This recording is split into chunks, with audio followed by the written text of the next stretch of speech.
Programme हे employment जास्त व्हावा, उद्योग वाढू दे, हे तुम्ही तुमचे मुलं शिक्षण घेत असलं तर MBBS मेडिकल कुठलं शिक्षण वगैरे घेत असलं तर त्याला पण हे अमाऊंट घेऊ शकता, तुम्ही वापरू शकता.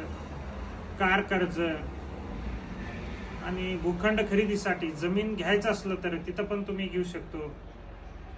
हे कसं आहे, कुणाकडं 10 रुपये आहे त्यांना हे 90 रुपये घेता येतं, पण तुमची कॅपॅसिटी पहिलाच चेक करते बँक.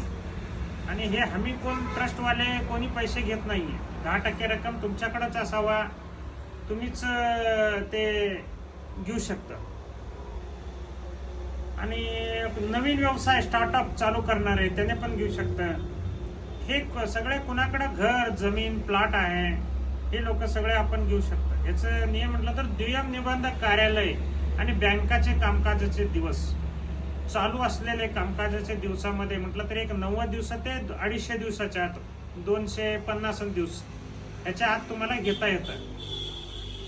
आणि इथं सिव्हिलची आट नसती, काही सिव्हिल ते न बघताच आम्ही देतोय. आणि हे तुम्ही कुठल्याही महाराष्ट्राच्या कुठल्याही जिल्ह्यामध्ये तुम्ही घेऊ शकता. ट्रस्टची सूचना म्हटलं तरी काय आहे, ट्रस्ट कुठलेही पैसे घेत नाही. देणगी, कमिशन, फाईल चार्ज आणि डेपॉझिट्स पण घेत नाही. याच्यामध्ये कसं आहे, तुमचे पैसे 10% तुमचेच राहो आणि तुमच्या खात्यामध्येच राहतात पैसे. हे कुणाला द्यायचं नाही, मध्यवर्तीला कुणाला द्यायचं नाही, कमिशन कोण घेत नाही, कोण मागितलं तर कुणाला देऊ नका. हे उद्देश आहे जनतेचं जनकल्याण करायचं. आणि हे तुम्हाला बिनव्याजी कसं भेटतंय मनाचा हा प्रश्न तुम्हाला असा आहे. शासन सबसिडी देतं 25 ते 50% पर्यंत विविध स्कीम मध्ये येतो. हे वेगळे वेगळे राहतात. आम्ही टोटल मध्ये करतो, बल्क मध्ये 100 अर्ज 500 अर्ज आम्ही असं करू ना.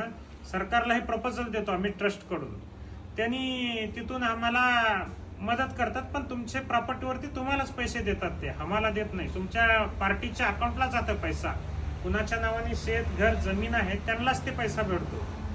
त्याच्यामध्ये तुम्ही काय होतंय, सबसिडीचे पैसे काय होते व्याजाला जमा होतात. सबसिडी व्याजच पैसे बँक देत सबसिडी देते म्हटलं तरी पार्टीला सबसिडी दे म्हटलं तरी टोटल अमाऊंट मध्ये लेस होत नाहीये, व्याजामध्ये ऍडजस्ट करतात. आणि हे कुणाला घ्यायचं म्हटलं तर SC ST प्रवर्ग 1 आणि 3 हे सगळे जातीला भेटतो. माझं नाव व्यंकटेश्वर महास्वामी जे आहे. हे सगळं तुम्हाला काय मदत पाहिजे असतं तर मला संपर्क करा. माझा हा नंबर आहे बालाजी ट्रस्ट कडून. धन्यवाद. नमस्ते.